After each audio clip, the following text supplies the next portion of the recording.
നമസ്കാരം. ഒരു ദയവുമില്ലാതെ മനുഷ്യനെ കഴുത്ത് ഞെരിച്ച് കൊല്ലുന്നത് കണ്ടിട്ടുണ്ടോ? അല്ലെങ്കിൽ കഴുത്തറുത്ത് കൊല്ലുന്നത് കേട്ടിട്ടുണ്ടോ? കേട്ടിട്ടുണ്ടാവും, പക്ഷേ ഇത് നിത്യസംഭവമായി മാറുന്നത് ഒരുപക്ഷെ കേട്ടിട്ടുണ്ടാവില്ല. അൽഫലാഗ് യൂണിവേഴ്സിറ്റി തീവ്രവാദി കുഞ്ഞുങ്ങളെ വിരിയിച്ചെടുക്കുന്ന ഒരു ലാബായി മാറുകയാണോ? ഡോക്ടർമാർ ആയി വരുന്നവർ മനുഷ്യജീവൻ രക്ഷിക്കുന്നതിന് പകരം മനുഷ്യജീവൻ എടുക്കാനാണോ അൽഫലാഹിൽ പഠിപ്പിക്കുന്നത്? കുട്ടികളെ സ്കൂളിലേക്ക് വാഹനങ്ങളിൽ കയറ്റിവിടുമ്പോൾ മാതാപിതാക്കൾ അവരുടെ ഇടനെഞ്ച് പൊട്ടി വിങ്ങുകയാണോ? ഒരു യാത്ര പറച്ചിൽ ആയി മാറുകയാണോ ഈ കുഞ്ഞുങ്ങളെ സ്കൂളിലേക്ക് പറഞ്ഞയക്കുന്നത്? ഈ കഴിഞ്ഞ ആഴ്ചയിൽ നിരവധി വാർത്തകളും സംഭവങ്ങളും നാം കണ്ടു കേട്ടു. ഇതിൽ നമ്മുടെ ചങ്കിൽ തട്ടിയ മായ നിൽക്കുന്ന ആ വാർത്ത ഏതാണ് എന്ന് പരിശോധിക്കുകയാണ് ഈ പരിപാടിയിലൂടെ. എല്ലാ പ്രിയപ്പെട്ട പ്രേക്ഷകർക്കും ചങ്കിൽ തട്ടിയ വാർത്തയിലേക്ക് സ്വാഗതം. ആദ്യം ജോയ്സിലേക്ക്.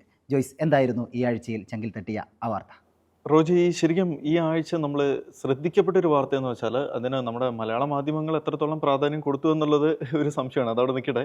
സംഭവം തിരുവനന്തപുരത്ത് ഒരു 15 വയസ്സുകാരനെ തീവ്രവാദ സംഘടനയിൽ ചേരാൻ വേണ്ടി സ്വന്തം വീട്ടിൽ നിന്നും പ്രഷർ ചെയ്ത ഒരു സംഭവം നമ്മളെല്ലാവരും കേട്ടതാണ്. പക്ഷെ അതിന് എത്രത്തോളം ഒരു പ്രാധാന്യം അല്ലെങ്കിൽ അതിനെ എത്രത്തോളം വിമർശിക്കുന്നു എന്നുള്ളത് ഇപ്പോഴൊരു സംശയമാണ് ശരിക്കും.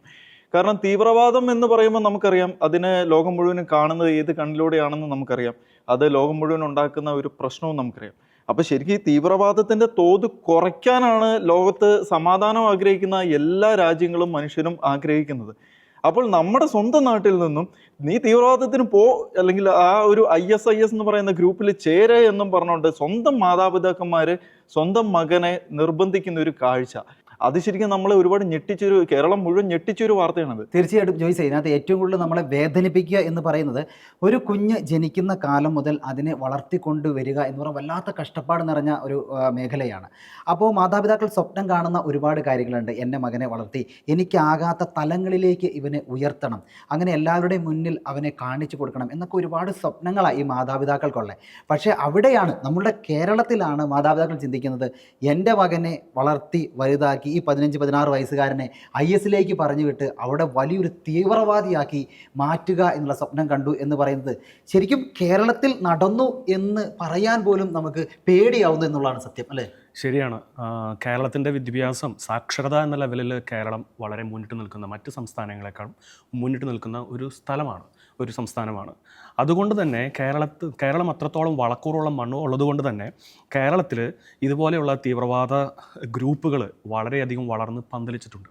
അപ്പോൾ നമുക്കറിയാതെ തന്നെ നമുക്കറിയാം, ഇപ്പോൾ 1-2 സംഭവങ്ങൾ പല ഭാഗത്തുനിന്നും പൊട്ടി വരുമ്പോഴാണ്, അല്ലെങ്കിൽ മാധ്യമങ്ങൾ അറിയുമ്പോഴാണ് ഈ സമൂഹം അങ്ങനെയൊക്കെ കേരളത്തിൽ ഉണ്ടായിരുന്നു, നമ്മുടെ തൊട്ടടുത്ത് തന്നെ ഇങ്ങനത്തെ പ്രശ്നം ഉണ്ടായിരുന്നു എന്നൊക്കെ അറിയുന്നത്. അപ്പോൾ ഈ പറയുന്ന ഈ തീവ്രവാദ ചിന്തകൾക്ക് വളം വെച്ച് കൊടുക്കുന്നത് ഒരു പക്ഷേ കൂടുതലും സോഷ്യൽ മീഡിയ പ്ലാറ്റ്ഫോമുകളായിരിക്കും. നമുക്കറിയാം, ഓസ്ട്രേലിയയിൽ ഈ വരുന്ന ഡിസംബർ 4 മുതൽ ഈ പറയുന്ന സോഷ്യൽ മീഡിയ അക്കൗണ്ടുകൾ 16 വയസ്സും താഴേക്കുള്ള ആൾക്കാർക്ക് നിരോധിക്കാൻ വേണ്ടി ഒരു പദ്ധതി തയ്യാറാക്കിയിട്ടിരിക്കുകയാണ്. അപ്പോൾ മെറ്റ പോലെയുള്ള കമ്പനികൾ ഇത് നിരോധിച്ചുകൊണ്ടിരിക്കുകയാണ്.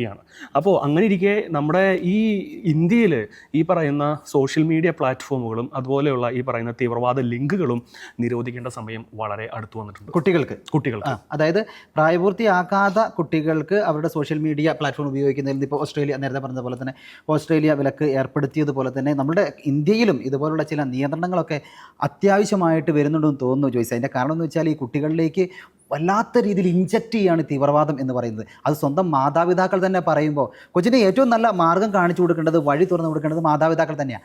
അവർ തന്നെ ഈ തീവ്രവാദത്തിലേക്ക് പുഷ് ചെയ്യുക, തള്ളിവിടുക എന്ന് പറയുന്നത് കേരളത്തിൽ ചില സ്ലീപ്പിംഗ് സെല്ലുകൾ ഇപ്പോഴും ഉറങ്ങാതെ ഉണർന്നിരിക്കുന്നു എന്നൊരു തെളിവ് തന്നെയല്ലേ? ശരിക്കും റോജി, നമ്മൾ ഈ സ്ലീപ്പർ സെല്ലുകളെ കുറിച്ച് പറയുമ്പോൾ ഈ കേരളത്തിൽ തീവ്രവാദമില്ല എന്ന് പറയുന്നുണ്ടല്ലോ. പൊതുവേ പറയുന്നതാണ് കേരളത്തിൽ തീവ്രവാദമില്ല, കേരളത്തിൽ നിന്നുള്ളവർ തീവ്രവാദത്തെ അനുകൂലിക്കുന്നില്ല എന്ന് പറയുന്നുണ്ട്. പക്ഷേ സർക്കാരിൻ്റെ കണക്കിൽ പോലും 100-ലധികം പേര് IS ചേരാൻ പോയിട്ടുണ്ട്. സർക്കാർ ഔദ്യോഗികമായി പറഞ്ഞ കണക്കാണത്. അതുപോലെ പല വിഷയങ്ങളും, ലവ് ജിഹാദ് അടക്കമുള്ള പല വിഷയങ്ങളും സർക്കാരിൽ നിന്നുമുള്ള പലരും പറഞ്ഞതൊക്കെ നമുക്കറിയാവുന്നതാണ്. മേലുദ്യോഗസ്ഥന്മാരൊക്കെ പറഞ്ഞാൽ നമുക്കറിയാവുന്ന, പോലീസിന്റെ തലപ്പത്തിരിക്കുന്ന പലരും പറഞ്ഞാൽ നമുക്കറിയാവുന്നതാണ്. അപ്പോൾ ഇത്തരം വിഷയങ്ങൾ ഉണ്ട് എന്ന് സമ്മതിക്കുമ്പോഴും മറ്റു ചില ആൾക്കാർ പറയുന്നു ഇങ്ങനൊരു സംഭവം കേരളത്തെ ബാധിക്കുന്നില്ല, കേരളത്തിൽ നിന്നില്ല എന്ന്. എന്നാൽ ആ സമയത്ത് തന്നെയാണ് കേരളത്തിൽ നിന്നും പലരും അഫ്ഗാനിസ്ഥാനിലും സിറിയയിലും പോയിട്ട് ബോംബ് പൊട്ടി മരിച്ചതായിട്ടും അല്ലെങ്കിൽ പൊട്ടിത്തെറിച്ച് മരിച്ചതായിട്ടും ഒക്കെ ആയിട്ടുള്ള വാർത്തകൾ പുറത്തു വരുന്നത്. അതുപോലെ തന്നെ ഇപ്പോഴും അഫ്ഗാനിസ്ഥാനിലെ ജയിലുകളിൽ ഇതുപോലെ നമ്മുടെ നാട്ടിൽ നിന്ന് കാസർഗോഡ് അടക്കമുള്ള നാടുകളിൽ നിന്നും പോയിട്ട് തീവ്രവാദത്തിന് വേണ്ടി പോയിട്ട് ചുമ്മാ പോയതല്ല, പോയിട്ടെന്ന് പറയുമ്പോൾ അങ്ങനെ ഒരു ജോലിക്ക് പോയതാന്ന് വിചാരിക്കുമല്ലോ. തീവ്രവാദത്തിന് വേണ്ടി നമ്മളുമായിട്ട് നേരിട്ട് യാതൊരു പകയോ ദേഷ്യവും ഇല്ലാത്ത ആൾക്കാരെ കൊല്ലാൻ വേണ്ടിയിട്ട് പോയിട്ട് അവിടെ ഇപ്പോഴും ജയിലിൽ കിടക്കുന്നവരുണ്ട്. അപ്പോഴും അന്നേരവും പറയുന്നത് കേരളത്തിൽ തീവ്രവാദം ഇല്ല എന്നാണ്. അപ്പോൾ കേരളത്തിൽ തീവ്രവാദം ഉണ്ട് എന്നും തീവ്രവാദ മനോഭാവമുള്ളവരുണ്ട് എന്നുള്ളതിന്റെ വ്യക്തമായിട്ടുള്ള തെളിവാണ് ഇപ്പൊ ഈ ഏറ്റവും പുതിയതായിട്ട് വന്ന ഈ വാർത്ത. ഇതുപോലെ പല സംഭവങ്ങളും ഈ അടുത്ത കാലങ്ങളിൽ അറിയാതെ കിടക്കുന്ന പ്രശ്നങ്ങൾ ഒരുപാടായിരിക്കും. ഇപ്പൊ കർണാടകയിൽ നിന്ന് ഉള്ള ഒരാളാണ് തുർക്കിയിൽ വെച്ച് ന്യൂഡൽഹിയിൽ ഓപ്പറേഷൻ നടത്താൻ വേണ്ടിയുള്ള നിയന്ത്രണം കാര്യങ്ങളെല്ലാം ചെയ്തത് എന്ന ഒരു കാര്യവും പുറത്തേക്ക് വരുന്നുണ്ട്. 28-ാം വയസ്സിൽ കർണാടകയിൽ നിന്ന് നാട് വിട്ടുപോയ ഒരു വ്യക്തിയായിരുന്നു അത്. അങ്ങനെ പല ആളുകളും ചിലപ്പോൾ നമ്മളുടെ കൂട്ടത്തിൽ നിന്ന് തന്നെ നാട് വിട്ടുപോയിട്ടുണ്ടാവും. കുറേ കാലങ്ങളായിട്ട് നമ്മൾ അറിയുന്നുണ്ടാവില്ല. അവർ തന്നെ പല സ്ഥലങ്ങളിലും ഇരുന്ന് ഇന്ത്യക്കെതിരെ, നമ്മുടെ രാജ്യത്തിനെതിരെ എന്തെല്ലാം ഓപ്പറേഷൻസ് പ്ലാൻ ചെയ്യുന്നുണ്ട് എന്ന് നമുക്ക് ചിന്തിക്കാൻ പോലും പറ്റാത്ത ഒരു സാഹചര്യത്തിലൂടെയാണ് ഇപ്പം നമ്മൾ കടന്നു പോകുന്നത്. അല്ല അലീന? ഭീകരവാദം ഇന്ന് വ്യാപിച്ചുകൊണ്ടിരിക്കുകയാണ്. നമുക്ക് എവിടെയാണ് എപ്പോഴാണ് ഇത് പൊട്ടിപ്പുറപ്പെടുന്നതെന്ന് നമുക്ക് പറയാൻ പറ്റില്ല. എല്ലാവരും ഇതിനൊരു ജാഗ്രത പുലർത്തേണ്ട ഒരു ആവശ്യകതയാണ് നമുക്ക് ഇതിൽ നിന്ന് മനസ്സിലാക്കാൻ പറ്റുന്നത്. അതെ, തീവ്രവാദം എന്ന് പറയുന്നത് ഓരോ ദിവസവും, ഓരോ മണിക്കൂറിലും, ഓരോ മിനിറ്റിലും, സെക്കൻഡിലും എല്ലാം വർദ്ധിച്ചുകൊണ്ടിരിക്കുകയാണ്. തൊട്ടടുത്ത് കാണുന്ന ഒരാളെ പോലും നമുക്ക് മനസ്സിലാകില്ല അയാളുടെ മനസ്സിൽ എന്താണ് നനച്ചിരിക്കുന്നത് എന്ന്. അതാണ് ന്യൂഡൽഹിയിലെ ആക്രമണത്തിലൂടെയൊക്കെ വെളിവാകുന്നത്. തികച്ചും മനസ്സിന് ഏറ്റവും കൂടുതൽ ടച്ച് ചെയ്യുന്ന ഒരു പ്രതിസന്ധി തന്നെയാണ് ഈ തീവ്രവാദം എന്ന് പറയുന്നത്. ചങ്കിൽ നിന്നും മായ നിൽക്കുന്ന ഒരു വാർത്തയും. ജോണിലേക്കാണ്, എന്തായിരുന്നു കഴിഞ്ഞ ആഴ്ചയിലെ വാർത്ത? എനിക്ക് തോന്നുന്നു നമ്മുടെ ചങ്കിൽ തട്ടിയ വാർത്ത നമ്മൾ ആരംഭിച്ചതിന് ശേഷം ഈ പറയുന്ന ഏകദേശം 1, 2, 3 എപ്പിസോഡിൽ ഒഴികെ ബാക്കി എല്ലാത്തിലും പരാമർശിച്ച അതേ കാര്യം തന്നെയാണ് ഇതിൽ നമ്മൾ പറയുന്നത്. നൈജീരിയയിൽ നടന്ന ഈ കഴിഞ്ഞ ദിവസങ്ങളിൽ 21-ാം തീയതി, 17-ാം തീയതി, 20-ാം തീയതി, 19-ആം തീയതി നടന്ന വളരെ ദാരുണമായ സംഭവങ്ങൾ. അപ്പോൾ ഇന്നലെ നടന്നൊരു സംഭവമാണ് 21-ാം തീയതി നടന്ന വളരെ ദാരുണമായ സംഭവമാണ്. 52 സ്കൂൾ വിദ്യാർത്ഥികളെ തട്ടിക്കൊണ്ടു പോവുക, അതും അവരുടെ ഈ പറയുന്ന ടീച്ചേഴ്സ് ഉൾപ്പെടെ. അപ്പോൾ ശ്രദ്ധിക്കണം, ഇത് ഇസ്ലാമിക് തീവ്രവാദികളാണ് തട്ടിക്കൊണ്ട് പോയത്. അപ്പോൾ തട്ടിക്കൊണ്ട് പോയതിൻ്റെ ഉദ്ദേശം എന്താണ്? ഇവരെ ഒന്നില്ലെങ്കിൽ ഇവരുടെ ഈ ഐഡിയോളജി അനുസരിച്ച് ലൈംഗിക പീഡനത്തിന് അടിമകളാക്കുക, അല്ല ലൈംഗിക വൃത്തിക്ക് അടിമകളാക്കുക. മാത്രമല്ല ഇവരുടെ നിന്ന് പണം തട്ടുക എന്നുള്ള പല. അതും നൈജർ ഭാഗത്തുള്ള പാപ്പിരി എന്ന് പറയപ്പെടുന്ന സ്ഥലത്തെ സെൻറ്റ് മേരീസ് കാത്തലിക് സ്കൂളിലെ വിദ്യാർത്ഥികളെയാണ് തട്ടിക്കൊണ്ടുപോയത്. അതിലും പല ആൾക്കാരും വധിക്കുകയും അങ്ങനെ ഈ പറയുന്ന പല ആൾക്കാരെയും പരിക്കേൽപ്പിക്കുകയും ഉണ്ടായി. അപ്പോൾ ഇവരുടെ ശരിക്കും ഉദ്ദേശമാണ്, വീണ്ടും നമ്മൾ 19-ാം തീയതിയിലൊരു വാർത്ത, 17-ാം തീയതിയിലൊരു വാർത്ത നമുക്ക് നോക്കി കഴിഞ്ഞാൽ ഒരു സ്ഥലത്തെ ഒരു നൈജീരിയയിൽ തന്നെ ഒരു കത്തോലിക്ക ദേവാലയത്തിൽ, ഒരു ക്രൈസ്തവ ദേവാലയത്തിൽ ഈ പറയുന്ന ആക്രമികൾ വന്ന് ആക്രമിക്കുകയും പറയുന്ന പല ദേവാലയം തകർക്കുകയൊക്കെ ചെയ്തൊരു വാർത്ത നമ്മൾ കേട്ടായിരുന്നു. അതിന് 2 ദിവസം മുമ്പ് 17-ാം തീയതി ഒരു വാർത്തയുണ്ടായിരുന്നു, ഒരു വൈദികനെ, കത്തോലിക്ക വൈദികനെ തട്ടിക്കൊണ്ടുപോയൊരു വാർത്ത. അപ്പോൾ അതുപോലെ തന്നെ 22ഓളം വിദ്യാർത്ഥിനികളെ തട്ടിക്കൊണ്ടുപോയ ഒരു വാർത്തയും കഴിഞ്ഞ ദിവസങ്ങളിൽ, ഈ കഴിഞ്ഞ ആഴ്ചയിൽ സംഭവിച്ചതാണ് ഇതൊക്കെ. നൈജീരിയയിൽ കഴിഞ്ഞ ആഴ്ചയിൽ സംഭവിച്ചതാണ് ഇതൊക്കെ വാർത്തകളൊക്കെ ഉണ്ടായിരുന്നു. എന്നിട്ടും ലോകം പറയുന്നത്, അതായത് ലോകം എന്ന് പറഞ്ഞത് അന്താരാഷ്ട്ര നിരീക്ഷകർ, UN ഉൾപ്പെടെയുള്ള സംഘടനകൾ പറയുന്നതാണ്, അതായത് നൈജീരിയയിൽ നടക്കുന്നത് ക്രൈസ്തവ വംശഹത്യയല്ല, അതോടെ നടക്കുന്നത് അവരുടെ പരസ്പരമുള്ള ആഭ്യന്തര കലാപമാണ് നടക്കുന്നതെന്നാണ് പറയുന്നത്. തീർച്ചയായിട്ടും ആഭ്യന്തര കലാപമല്ല നടക്കുന്നത്, ക്രിസ്തീയ വംശഹത്യ തന്നെയാണ്. എന്തുകൊണ്ടാണ് അതിന് ഉദാഹരണം എന്ന് വെച്ച് കഴിഞ്ഞാൽ, നമുക്കറിയാം അവിടെ കൂടുതൽ ആക്രമിക്കപ്പെടുന്നത്, ഇപ്പം ഇന്നലത്തെ വാർത്ത ഉൾപ്പെടെ ഞാൻ പറയുകയാണ്, ആക്രമിക്കപ്പെടുന്നത് ക്രൈസ്തവരാണ് ആക്രമിക്കപ്പെടുന്നത്. അപ്പോൾ ഇന്നലെ കാത്തലിക് സ്കൂളിൽ കയറി 52ഓളം വിദ്യാർത്ഥികളെയും അതോടൊപ്പം ഈ പറയുന്ന രക്ഷിതാക്കളെയും ടീച്ചേഴ്സിനടക്കം തട്ടിക്കൊണ്ട് പോകുന്നത് വെച്ചാൽ അത് ക്രൈസ്തവ വംശഹത്യയാണ്. ക്രൈസ്തവ ദേവാലയത്തിൽ വന്ന് ആക്രമണം നടത്തുന്നത് ക്രൈസ്തവ വംശഹത്യയാണ്. അപ്പോൾ 25ഓളം വിദ്യാർത്ഥിനികളെ തട്ടിക്കൊണ്ട് പോകുന്നത് വംശഹത്യയാണ് അവിടെ നടക്കുന്നത്. അതുപോലെ തന്നെ അങ്ങനെയുള്ള പല വൈദികനെ തട്ടിക്കൊണ്ടുപോകുന്നു, പല പ്രാവശ്യം വൈദികരെ തട്ടിക്കൊണ്ടു പോകുന്നു. ഈ പറയുന്ന നോർത്ത് സംസ്ഥാനത്ത്, അതായത് നൈജീരിയയിൽ നോർത്ത് ഭാഗത്താണ് കൂടുതൽ ഈ ആക്രമണങ്ങൾ നടത്തുന്നത്. അപ്പോൾ ആക്രമണങ്ങൾ നടത്തുന്നത് നോർത്തേൺ ഭാഗത്തുള്ള ക്രൈസ്തവ കൂട്ടായ്മകളെ അല്ലെങ്കിൽ ഒറ്റപ്പെട്ട ക്രൈസ്തവ വില്ലേജുകളെയാണ് ഇവർ ലക്ഷ്യമിടുന്നത്. അപ്പോൾ അവർ പറയുന്നത് ഈ പറയുന്ന ഫുലാനികൾ എന്ന ഹെഡ്സ്മെൻ ആണെന്ന് പറയുന്നു, അതുപോലെ തന്നെ ബോക്കോ ഹറാമിസ്റ്റുകളാണെന്ന് പറയുന്നു. ശരി, ഇവരൊക്കെ ഈ ഇസ്ലാമിക തീവ്രവാദത്തിൽ പെടുന്ന തീവ്രവാദ ലിസ്റ്റിലുള്ള ആൾക്കാർ തന്നെയാണ്. ഇപ്പോൾ ഇവരുടെ ഉദ്ദേശം എന്താണ്? ഇവിടെ ഈ പറയുന്ന ഈ ക്രൈസ്തവ അല്ലെങ്കിൽ മറ്റു മതങ്ങളുടെ ഉന്മൂലനം നടത്തി അവിടെ അവരുടെ ആ നിയമം, ആ ശരിയ ലോ കൊണ്ടുവരിക, അവിടെ അവരുടെ ആ തീവ്രവാദ പ്രസ്ഥാനങ്ങൾ സ്ഥാപിക്കുക, അങ്ങനെ അവരുടെ ജനത മാത്രമാകുക എന്നുള്ള ടെറിട്ടറി വ്യാപിപ്പിക്കുക എന്നും കൂടിയുള്ള ഒരു കാര്യം. പക്ഷേ ഇപ്പോൾ ഇത്രയും ജോൺ പറഞ്ഞതിൽ നിന്ന് എനിക്ക് മനസ്സിലാവുന്ന ഒരു കാര്യം, അവരുടെ ഏറ്റവും വലിയ ക്രൂരത നടക്കുന്നത് പിഞ്ചു കുഞ്ഞുങ്ങളോടാണ്. അവരെ ഈ ബലാത്സംഗം ചെയ്യുകയും ചെയ്യുന്ന വല്ലാത്തൊരു ക്രൂരത എനിക്ക് തോന്നുന്നു ലോകത്തിൻ്റെ പല ഭാഗങ്ങളിലും നടക്കുന്നുണ്ടെങ്കിലും നൈജീരിയയിൽ ഇത്രയും വലിയൊരു ക്രൂരത, കണ്ണില്ലാത്ത ക്രൂരത എന്ന് വേണമെങ്കിൽ നമുക്ക് പറയാം. ഒരിക്കലും നമ്മൾ പറയുന്നൊരു കാര്യമുണ്ട്, സ്ത്രീകളോടും കുട്ടികളോടും അതിക്രമം അരുത് എന്ന് പറയുന്ന ഒരു സംസ്കാരമാണ് നമുക്കുള്ളത്. പക്ഷേ അങ്ങോട്ട് നോക്കുമ്പോൾ കുഞ്ഞുങ്ങളെ പിടിച്ച് ബലാത്സംഗം ചെയ്യുന്ന അതിക്രൂരവും മൃഗീയവുമായ ഒന്നാണ് നൈജീരിയ നടക്കുന്നത് എന്ന് നമുക്ക് കാണാൻ കഴിയുന്നത്. വിസേ ശരിക്കും നമ്മളിപ്പം ലോകം മുഴുവനും നോക്കുവാണെങ്കിൽ, നൈജീരിയ മാത്രമല്ല ലോകം മുഴുവനും നോക്കുവാണെങ്കിൽ ഏറ്റവും കൂടുതൽ ഇപ്പോഴത്തെ കാലത്ത് വേദന അനുഭവിക്കുന്ന അല്ലെങ്കിൽ പീഡനം അനുഭവിക്കുന്നത് ക്രൈസ്തവരാണെന്ന് നമുക്ക് പറയാം. കാരണം യൂറോപ്പിൽ മാത്രം നോക്കുവാണെങ്കിൽ ഈ അടുത്ത കാലങ്ങളിൽ എത്ര പള്ളികൾ കത്തിച്ചു എന്ന് നമുക്ക് കാണാം, മനസ്സിലായോ? അതുപോലെ UK ഒരു സംഭവം ഉണ്ടായിരുന്നു, റേപ്പ് ഗ്യാങ്ങുകൾ ഉണ്ടായിരുന്നു. ഈ കുട്ടികളെ മാത്രം ലക്ഷ്യം വെച്ചിട്ടുള്ള റേപ്പ് ഗ്യാങ്ങുകൾ ഉണ്ടായിരുന്നു. അപ്പൊ ഇതൊക്കെ തന്നെയാണ് ഈ നൈജീരിയയിൽ നടക്കുന്നത്. നൈജീരിയ എന്ന് പറയുന്നത് ലോകത്ത് ഏറ്റവും കൂടുതൽ ക്രൈസ്തവ വളർച്ചയുള്ള ഒരു രാജ്യമാണ്. അപ്പം ആ ക്രൈസ്തവ വളർച്ചയുള്ള രാജ്യമാണ്. അതുപോലെ തന്നെ പ്രതിരോധിക്കാൻ വലിയ ആയുധങ്ങളോ കാര്യങ്ങളോ സപ്പോർട്ടോ കാര്യങ്ങളോ ഒന്നുമില്ലാത്തൊരു രാജ്യമാണ് ആഫ്രിക്കൻ രാജ്യങ്ങൾ. നമുക്കറിയാം അവരുടെ ഉള്ള ആയുധങ്ങളും കാര്യങ്ങളൊക്കെ നമുക്ക് അറിയാവുന്നതാണ്. അവിടുത്തെ സാധാരണക്കാർ ഉപയോഗിക്കുന്ന ആയുധങ്ങൾ അമ്പും വില്ലും ഒക്കെയാണ്. അവരുടെ അടുത്തേക്കാണ് ഇതുപോലുള്ള വെടിക്കോപ്പുകളുമായിട്ട് പുറത്ത് മറ്റ് രാജ്യങ്ങളിൽ നിന്നും സപ്പോർട്ടുള്ള തീവ്രവാദ സംഘടനകൾ ചെല്ലുന്നത്. അവിടെ പിടിച്ചു നിൽക്കുക എന്നത് ശരിക്കും വലിയൊരു വെല്ലുവിളി തന്നെയാണ്. അതുകൊണ്ട് തന്നെ കീഴ്പ്പെടുത്താൻ ഏറ്റവും എളുപ്പമുള്ള രാജ്യങ്ങളാണ് ഈ ആഫ്രിക്കൻ രാജ്യങ്ങൾ. അതുകൊണ്ടായിരിക്കാം ചിലപ്പോൾ അവർ ഈ ആഫ്രിക്കൻ രാജ്യങ്ങളെ ലക്ഷ്യം വെക്കുന്നത്. അവരുടെ ഉദ്ദേശം ഇപ്പോൾ ജോൺ പറഞ്ഞ പോലെ ലോകം മുഴുവനും ഇസ്ലാമികവൽക്കരിക്കുക എന്നുള്ള ഒരൊറ്റ ഉദ്ദേശമേ ഉള്ളൂ.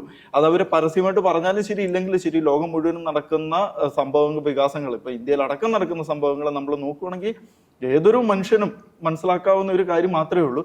പക്ഷെ എനിക്ക് മനസ്സിലാവാത്ത വേറൊരു കാര്യം എന്നാ വെച്ചിട്ടുണ്ടെങ്കിൽ, UN ഒക്കെ ഇപ്പൊ കോമഡി ആയിക്കൊണ്ടിരിക്കുകയാണ്. UN എടുക്കുന്ന നിലപാടുകളൊക്കെ നോക്കിയിട്ടുണ്ടെങ്കിൽ ഒരു വിഭാഗം അല്ലെങ്കിൽ ഒരു ഭാഗത്ത് നടക്കുന്ന പ്രശ്നങ്ങൾ മാത്രം വലിയൊരു പ്രശ്നമാകുന്ന, അല്ലെങ്കിൽ അതൊരു വംശഹത്യ, മറ്റു ലോകത്തിന്റെ മറ്റു ഭാഗങ്ങളിൽ നടക്കുന്ന ഇതേപോലെ റിലേറ്റഡ് ആയിട്ടുള്ള കാര്യങ്ങളൊക്കെ ഒന്നുമല്ലാതെ നിസ്സാരവൽക്കരിച്ച് കളയുന്ന ഒരു സംഭവം. അപ്പം ശരിക്കും UN ഒക്കെ കോമഡിയാണ്. തീർച്ചയായും ക്രൈസ്തവൻ എന്ന് പറയാൻ പോലും പേടിയാകുന്ന ഒരു സാഹചര്യത്തിലൂടെയാണ് പലപ്പോഴും പോയിക്കൊണ്ടിരിക്കുന്നത്. കാരണം ക്രൈസ്തവരെ ഉന്മൂലനം ചെയ്യുക, അവരെ നാട്ടിൽ നിന്ന് ഇല്ലാതാക്കുക, പകരം അവരുടേതായ ഒരു ടെറിട്ടറി വ്യാപിപ്പിക്കുക എന്നൊരു കോൺസെപ്റ്റൊക്കെ കൊണ്ടുവന്ന് നമ്മുടെ കുഞ്ഞുങ്ങളെയും നമ്മുടെ ആളുകളെയും എല്ലാം നിഷ്ഠൂരം കൊന്നുകളയുന്ന ഒന്നാണ് ഈ ലോകത്തിൻ്റെ പല ഭാഗങ്ങളിലും കാണുന്നത്. അത് കണ്ണില്ലാത്ത ക്രൂരത എന്ന് തന്നെ നമുക്ക് പറയാനായിട്ട് കഴിയും. ഈ ക്രൈസ്തവ വേട്ട ഇന്നല്ലെങ്കിൽ നാളെ അവസാനിച്ചേ തീരൂ. അതിനുവേണ്ടി ലോകരാഷ്ട്രങ്ങളുടെ കണ്ണുകളെല്ലാം തന്നെ അവിടേക്ക് നീളേണ്ടത് അത്യാവശ്യമായിരിക്കുകയാണ്. മിസ്റ്റർ റോജ് പറഞ്ഞ പോലെ ഇതിനോടൊപ്പം ഒരു കാര്യം ചേർത്ത് പറയുകയാണ്. America make America great again എന്ന് പ്രഖ്യാപിച്ച ട്രംപ് പറഞ്ഞിരുന്നത് നൈജീരിയയിൽ എത്രയും പെട്ടെന്ന് ക്രൈസ്തവർക്കെതിരെയുള്ള ആക്രമണം അവസാനിപ്പിക്കണം, അത് വംശീയ ഹത്യയാണെന്ന് പറഞ്ഞിട്ടുണ്ട്. എന്നിട്ടും ഈ പറയുന്ന ലോകത്തിലെ പല അന്താരാഷ്ട്ര നിരീക്ഷകർ ഉൾപ്പെടെ അത് സമ്മതിച്ചിട്ടില്ല. മാത്രമല്ല, ഈ കഴിഞ്ഞ ദിവസം നിക്കി മിനാജ് എന്നറിയപ്പെടുന്ന വളരെ പ്രശസ്തയായ റാപ്പർ ഈ UN ഈ അമേരിക്കൻ എംബസിയുടെ ഭാഗത്തുണ്ടായ ഒരു ഇവൻറ്റിൽ ഇങ്ങനെ പറഞ്ഞു വെച്ചിട്ടുണ്ട്, ഈ പറയുന്ന നൈജീരിയയിൽ സംഭവിക്കുന്നത് ക്രിസ്തീയ വംശീയത തന്നെയാണ്. അപ്പോൾ ഈ പറയുന്നത് ക്രിസ്തീയ വംശീയത്തെ തന്നെയാണെന്ന് അംഗീകരിക്കാൻ പലരും മടിക്കുന്നത് എന്തുകൊണ്ടാണെന്ന് എൻ്റെ അർത്ഥം എന്താണ്? ഈ പറയുന്ന ഈ മുസ്ലിം അല്ലെങ്കിൽ ഈ തീവ്ര ഇസ്ലാമിക് ചിന്തകൾ അല്ലെങ്കിൽ പൊളിറ്റിക്കൽ ഇസ്ലാമിൻ്റെ ചിന്തകൾ പേറുന്ന അല്ലെങ്കിൽ അവരുടെ ഫണ്ട് പറ്റുന്ന ആൾക്കാരാണ് ഇത് ഈ പറയുന്ന വംശീയഹത്യയല്ല, ക്രൈസ്തവ വംശീയഹത്യയല്ല, അല്ലെങ്കിൽ പൊളിറ്റിക്കൽ ഇസ്ലാമിൻ്റെ പറയുന്ന മുന്നേറ്റമല്ല എന്ന് പറയുന്നത്. അതിന് പിന്നിലുള്ള ഒരു വേറൊരു ഭാഗം ഞാൻ പറഞ്ഞു എന്നുള്ളൂ. ഓക്കെ, തീർച്ചയായിട്ടും കഴിഞ്ഞ ആഴ്ചയിൽ എൻ്റെ മനസ്സിൽ തട്ടിയ ഒരു വാർത്ത എന്ന് പറഞ്ഞാൽ, ഞാൻ കുറച്ച് ഡോക്ടർമാരുടെ പേര് വായിക്കാം. ഡോക്ടർ മുഹമ്മദ് മുഷാമിൽ ഷക്കീൽ, doctor Adil Ahmad Rather, doctor Shaheen Shahid, doctor Farooq, doctor Raees Ahmad Bhat, doctor Muhammad, doctor മുഷ്താഖിൻ. ഇത് നമ്മുടെ മെഡിക്കൽ കോളേജിൽ ഇന്ന് OPയിലുള്ള ഡോക്ടർമാരുടെ പേരുകളല്ല. ഇവർ ഡൽഹിയിൽ സ്ഫോടനം നടത്തിയ ഡോക്ടർമാരാണ്, പിടിയിലായ ഡോക്ടർമാരാണ്. ഇവർ പഠിച്ച യൂണിവേഴ്സിറ്റി നമുക്കറിയാം, അൽ ഫലാഖ് യൂണിവേഴ്സിറ്റി എന്നുള്ളതാണ്. എൻ്റെ ചിന്ത പോയത് ഈ അൽ ഫലാഖ് യൂണിവേഴ്സിറ്റിയിൽ നിന്ന് ഡോക്ടർമാരും അവിടെ പഠിക്കുന്ന വിദ്യാർത്ഥികളും ഇപ്പോൾ ഓടി അകലുകയാണ്. കുറേ വിദ്യാർത്ഥികളെ കാണാൻ പോലുമില്ല. അപ്പോൾ ശരിക്കും പറയുകയാണെങ്കിൽ ഈ യൂണിവേഴ്സിറ്റി ഡോക്ടർമാരെ പഠിപ്പിക്കുകയാണോ, അല്ലെങ്കിൽ ഡോക്ടർമാരാക്കാൻ വേണ്ടി പഠിപ്പിക്കുകയാണോ, അല്ലെങ്കിൽ ഒരു തീവ്രവാദി കുഞ്ഞുങ്ങളെ ഉൽപ്പാദിപ്പിക്കുന്ന ഒരു ലാബായി മാറുകയാണോ എന്നുള്ളതാണ്. കാരണം ഈ അൽ ഫലാഖ് യൂണിവേഴ്സിറ്റിയെക്കുറിച്ച് നോക്കുകയാണെങ്കിൽ കഴിഞ്ഞ കുറേ വർഷത്തിനുള്ളിൽ 7 വർഷത്തിനുള്ളിൽ തന്നെ 450-ലേറെ കോടി രൂപയാണ് ഇവർക്ക് സ്വീകരിച്ചിരിക്കുന്നത്, ഇവർക്ക് ലഭിച്ചിരിക്കുന്നത്. ഈ പണമെല്ലാം തന്നെ ഇവർ എന്തിനുപയോഗിച്ചു എന്നാണ് അന്വേഷിച്ചുകൊണ്ടിരിക്കുന്നത്. പല തീവ്രവാദി ബന്ധങ്ങളുള്ള സംഘടനകൾക്കും വേണ്ടി ഇവർ ഉപയോഗിച്ചു എന്ന് പറയുന്നുണ്ട്. അതുകൊണ്ട് തന്നെ അൽ ഫലാഖ് യൂണിവേഴ്സിറ്റിയുടെ ഉടമയെ തന്നെ ഇപ്പോൾ പോലീസ് ചോദ്യം ചെയ്തു വരുന്ന ഒരു സാഹചര്യം കൂടി ഉണ്ടായി.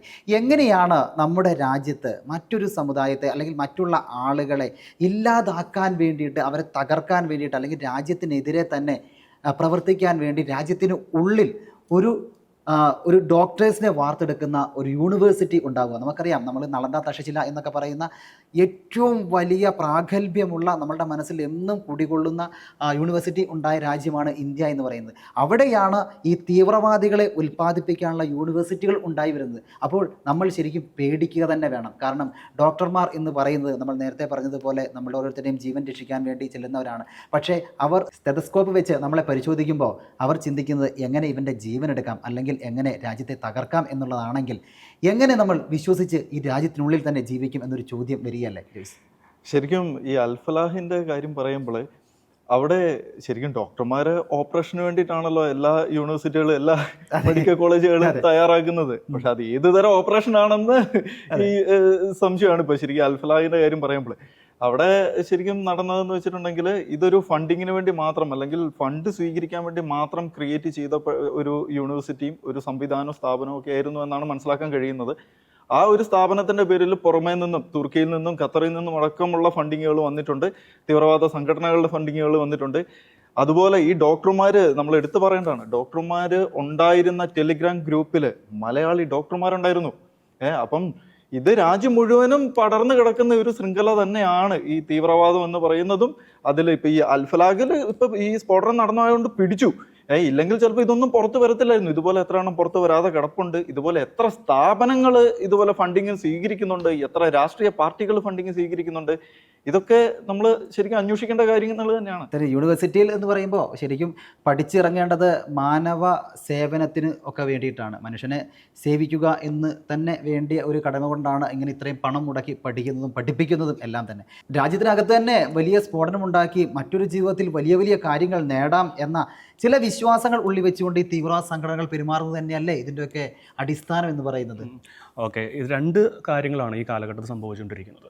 ഒന്ന്, ഞാനൊരു ആദ്യം ഒരു ചെറിയൊരു സംഭവം പറയാം. ഈ ഇടയ്ക്ക് ഭയങ്കര വൈറലായിട്ട് 2020 സംഭവിച്ചൊരു സംഭവമാണ്, പാകിസ്ഥാനിൽ സംഭവിച്ചൊരു സംഭവമാണ്. അതായത് ഒരു വിവാഹ വിരുന്ന് കഴിഞ്ഞ്, അതായത് വധുവും വരനുമുള്ള ഒരു വണ്ടി, ഒരു കാർ ഇങ്ങനെ വന്നുകൊണ്ടിരിക്കുകയാണ് പാകിസ്ഥാനിൽ.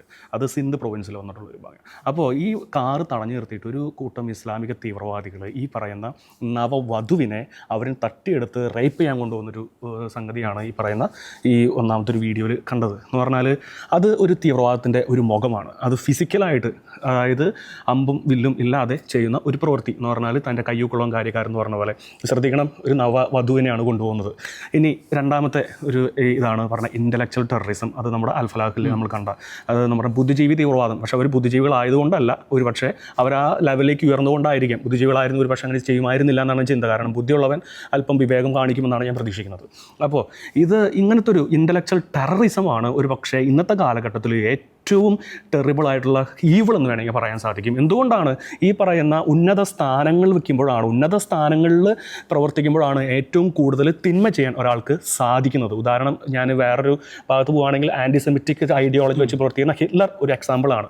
ഈ പറയുന്ന അതേസമയം ബിൻ ലാദൻ ഒരു എക്സാമ്പിളാണ്. അതേപോലത്തെ ഒരു എക്സാമ്പിളാണ് ഈ പറയുന്ന ഡോക്ടർ തീവ്രവാദികൾ.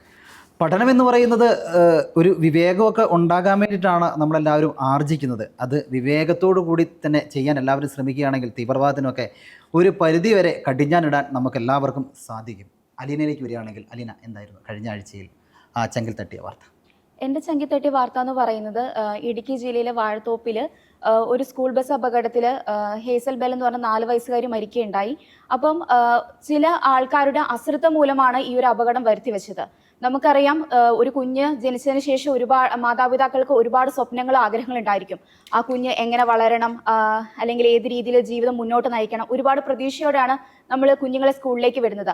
അപ്പം അന്നത്തെ ദിവസം ആ ഹേസൽ ബെന്നിനെ സ്കൂളിലേക്ക് വിടുമ്പോഴും മാതാപിതാക്കളും ബന്ധുമിത്രാദികളും എല്ലാം ഒരുപാട് ഉമ്മയും സ്നേഹവും കളിയും ചിരിയും എല്ലാം കണ്ടുകൊണ്ടാണ് പറഞ്ഞയക്കുന്നത്. പക്ഷെ അവിടെ ചെന്നപ്പോഴത്തേക്കും കുറച്ച് നിമിഷങ്ങൾക്കകം ദുഃഖ വാർത്തയാണ് അവരെ തേടിയെത്തുന്നത്. അപ്പൊ ഇതൊക്കെ എന്താണ് ഒരു വേദനാജനകമായിട്ട് മറ്റുള്ളവരിലേക്ക് എത്തുന്നുണ്ട്.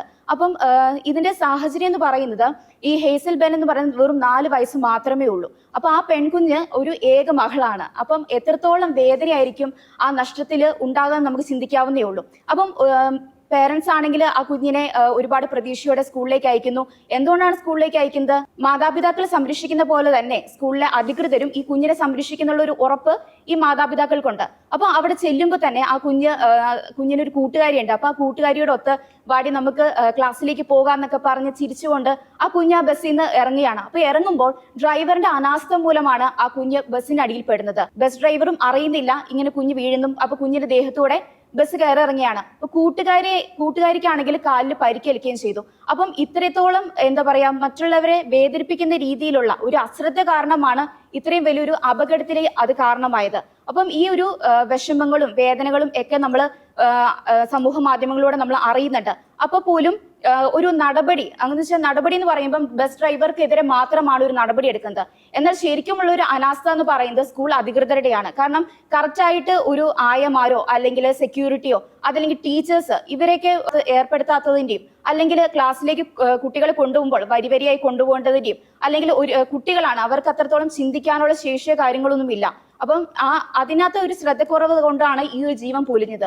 അപ്പൊ ഈ വാർത്ത ആദ്യം ഞാൻ അറിഞ്ഞ സമയത്ത് ഒരു 9 വർഷങ്ങൾക്ക് മുമ്പ് എന്റെ നാട്ടില് ഇതേപോലെ ഒരു അപകടം സംഭവിച്ചു. അങ്ങനെ വെച്ചാൽ വൈകിട്ട് സ്കൂൾ ബസ്സിന് പോകുന്ന സമയത്ത് ഒരു കുഞ്ഞ് അങ്ങനെ വെച്ചിട്ടുണ്ടെങ്കിൽ ബസ്സിന്റെ ഡോറ് തുറന്നിരിക്കുകയായിരുന്നു. അപ്പം അതിനകത്ത് ഒരാളുണ്ട്, ഒരു ടീച്ചറിനെ ഏർപ്പെടുത്തിയിട്ടുണ്ട്. പക്ഷെ ആ ടീച്ചർ ഫോണിൽ സംസാരിക്കുന്ന സമയത്താണ് ഈ ഗട്ടറിലൂടെയാണ് ബസ് പോകുന്നത്. അപ്പം ഗട്ടറിൽ ചാടുന്ന സമയത്ത് ഈ സ്കൂൾ ബസ്സിന്റെ മുമ്പിലത്തെ സീറ്റിലാണ് ഈ കുഞ്ഞിരിക്കുന്നത്. അപ്പൊ ഡോർ തുറന്നായിരുന്നു ഇരുന്നത്. അപ്പം ആ ഡോറിന്റെ ഇടവഴി കൂടെ കുഞ്ഞ് പുറത്തേക്ക് വീഴും. ബസ് ആ കുഞ്ഞിന്റെ തലയിൽ കൂടെ കയറി ഇറങ്ങുമായിരുന്നു ചെയ്തത്. അപ്പൊ അന്ന് അത് എന്നെ ഒരുപാട് വേദനിപ്പിച്ചു. കാരണം അന്ന് ഞാൻ ചെറുതാണ്. അപ്പം ഇന്നും ഇതേപോലത്തെ ഒരു പ്രശ്നം വരുമ്പോൾ നമ്മൾ മനസ്സിലാക്കേണ്ട കുറെ കാര്യങ്ങളുണ്ട്. അശ്രദ്ധ മൂലം എത്ര ജീവനുകളാണ് പൊലിയുന്നതെന്നുള്ളത്. അപ്പം ഇതൊക്കെയാണ് എൻ്റെ ഏറ്റവും വലിയൊരു സങ്കടമായിട്ട് എനിക്ക് തോന്നുന്നത്. തീർച്ചയായും കൊഞ്ചിച്ച് കൊതി തീരും മുമ്പ് കൊഴിഞ്ഞു വീണ ഒരു കുരുന്ന് എന്ന് വേണമെങ്കിൽ നമുക്ക് പറയാം. ഏറ്റവും വേദനയുള്ള ഒരു സമയമായിരുന്നു ആ വീട്ടിലുണ്ടായിരുന്നത്.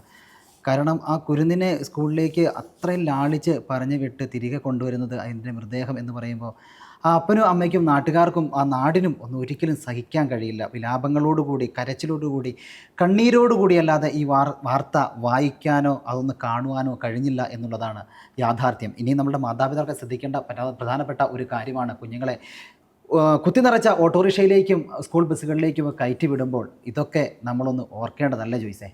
ശരിക്കും റോജി, നമ്മളിപ്പം ഈ കുഞ്ഞുങ്ങൾ മരണപ്പെടുന്ന വാർത്തകളൊക്കെ വെച്ച് നമ്മൾ ഒരുപാട് പ്രോഗ്രാമുകൾ ഇപ്പോൾ ചെയ്തു കഴിഞ്ഞു. നമുക്കറിയാം കഴിഞ്ഞ 2-3 പ്രാവശ്യത്തെ ചങ്കിൽ തട്ടിയതാണെങ്കിൽ അതിലെല്ലാം കുഞ്ഞുങ്ങളാണ് വേട്ടയാടപ്പെടുന്നത്. ശരിക്കും ഇതുപോലൊരു സംഭവം ഉണ്ടായി കഴിയുമ്പോൾ നമ്മുടെ നാടിൻ്റെ മാത്രം പ്രത്യേകതയാട്ടോ, ഒരു ദുരന്തം ഉണ്ടായി കഴിയുമ്പോൾ പെട്ടെന്ന് ആ ഒരു സമയത്ത് വലിയൊരു കോളുകളൊക്കെ ഉണ്ടാവും, വലിയ നടപടികളും കാര്യങ്ങളും, ലക്ഷങ്ങൾ പ്രഖ്യാപിക്കുന്നു. അത് കിട്ടുമെന്നുള്ള കാര്യം വേറെ കേസ്, ലക്ഷങ്ങൾ പ്രഖ്യാപിക്കുന്ന കാര്യങ്ങളൊക്കെ. പിന്നെ അതങ്ങോട്ട് തണുക്കുവാണ്. ഇപ്പം അലീന പറഞ്ഞ തന്നെ ഇപ്പൊ പണ്ട് സംഭവം നടന്ന പോലെ അന്ന് ശരിക്കും ഇങ്ങനെ ഒരു സംഭവം ഉണ്ടായ കാലത്ത് അതിനെതിരെ കറക്റ്റ് ആയിട്ടുള്ള ഒരു ആക്ഷൻ എടുക്കേണ്ടതായിരുന്നു. വ്യക്തമായിട്ടുള്ള നടപടികൾ സ്വീകരിക്കുമായിരുന്നെങ്കിൽ ഇതുപോലുള്ള പ്രശ്നങ്ങളൊന്നും ആവർത്തിക്കത്തില്ലായിരുന്നു. മറ്റ് രാജ്യങ്ങളിലൊക്കെ എങ്ങനെയാ വെച്ചിട്ടുണ്ടെങ്കിൽ സ്കൂൾ ബസ് പോകുവാണ്, ഒരു കുട്ടി ഇറങ്ങുന്നുണ്ടെങ്കിൽ പുറകെ വരുന്ന വാഹനങ്ങൾ പോലും ആ കുട്ടി കടന്നു പോയി എന്ന് ഉറപ്പാക്കിയതിന് ശേഷം മാത്രമേ ഓവർടേക്ക് ചെയ്യാൻ പോലും അനുവാദമില്ല. അപ്പം മറ്റ് രാജ്യങ്ങളിലൊക്കെ ഇത് നടക്കുന്നുണ്ടെങ്കിൽ എന്തുകൊണ്ട് നമ്മുടെ നാട്ടിൽ നടക്കുന്നില്ല? അതിന് വ്യക്തമായിട്ട് നമുക്ക് ഇതിൽ നിന്ന് മനസ്സിലാക്കാൻ പറ്റുന്നത് അധികാരികളുടെ വീഴ്ച തന്നെയാണ് ഇക്കാര്യത്തിൽ. തീർച്ചയായിട്ടും നമ്മുടെ സ്കൂളുകളിലൊക്കെ ഒരുപാട് ശ്രദ്ധിക്കേണ്ടത്. ഇപ്പോൾ റോഡിലൂടെ പോവുകയാണെങ്കിൽ തന്നെ പലപ്പോഴും പോലീസുകാരൊക്കെ ഉണ്ടെങ്കിൽ കൂടി പല സമയത്തും കുട്ടികൾ സീബ്ര ലൈൻ ക്രോസ് ചെയ്യുന്നതൊക്കെ ഒറ്റയ്ക്ക് തന്നെയാണ്. അപ്പോൾ ശക്തമായൊരു നിയമത്തിൻ്റെ അഭാവം നമ്മുടെ നാട്ടിൽ ഉണ്ട് എന്ന് ജോണെ തോന്നുന്നുണ്ടോ? പിന്നെ വളരെ തീർച്ചയായിട്ടും ഞാൻ ഈ അഭിപ്രായത്തോട് യോജിക്കുകയാണ്. ഒന്ന് ടെക്നോളജി ഇത്രത്തോളം വളർന്നു എന്ന് പറഞ്ഞാലും ഞാൻ പറയുന്നത് ഈ ടെക്നോളജി ഉപയോഗിക്കുന്നത് സിസ്റ്റമാറ്റിക് അല്ല. അതാണ് ഒരു പ്രധാനപ്പെട്ട കാര്യം. അതായത് നമുക്ക് വണ്ടികളുണ്ട്, കാറുണ്ട്, എല്ലാ ടെക്നോളജിയും ഉണ്ട്.